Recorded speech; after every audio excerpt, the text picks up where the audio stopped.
Telangana times న్యూస్కి స్వాగతం. వికారాబాద్ జిల్లా లగచెర్లలో బాధితులను కలిసి ఫ్యాక్ట్ ఫైండింగ్ చేయడానికి వెళ్ళినటువంటి సామాజిక కార్యకర్తల్ని పోలీసులు అడ్డుకున్నారు. పీఓడబ్ల్యూ నాయకురాలు సంధ్య బట్టలు చిరిగిపోయేలా లాగిపడేశారు. మంత్రి సీతక్కతో మాట్లాడతాను, కాస్త టైం ఇవ్వండి అన్నా వినకుండా అక్కడి నుండి వెళ్ళిపోవాల్సిందిగా పోలీసులు అడ్డుకున్నారు. మానవ హక్కుల కార్యకర్తల్ని, జర్నలిస్టుని కూడా గ్రామస్తులను కలవనివ్వకుండా అడ్డుకున్నారు. వందలాది మంది పోలీసులు ఆ గ్రామంలో ఎవరిని ఎందుకు వెళ్ళనివ్వడం లేదని సామాజిక కార్యకర్తలు ఆందోళన చెందుతున్నారు.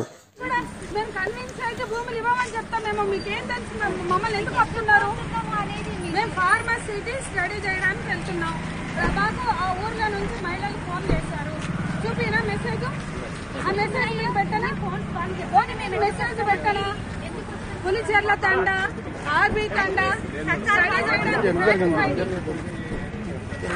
మాట్లాడద్దండి.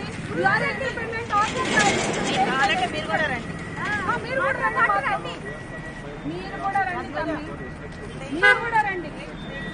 మీరు కూడా రండి. మీ అమ్మకే నంబర్ ఇవ్వండి, నేను కన్విన్స్ చేసి మేము మీడియా కూడా రావద్దా?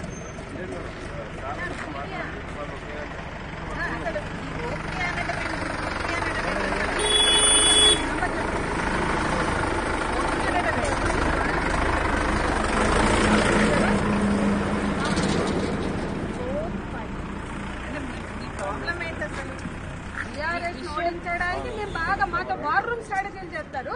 ఇప్పుడు పోవద్దంటే సిగ్గు అనేది ఉండాలి కాంగ్రెస్ పార్టీ వాళ్ళకి.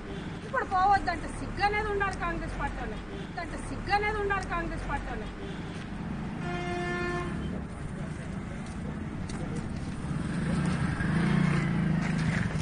అప్పుడు పనికి వస్తావు. గెలవగానే సంధ్యక్క థ్యాంక్స్ అని చెప్పడానికి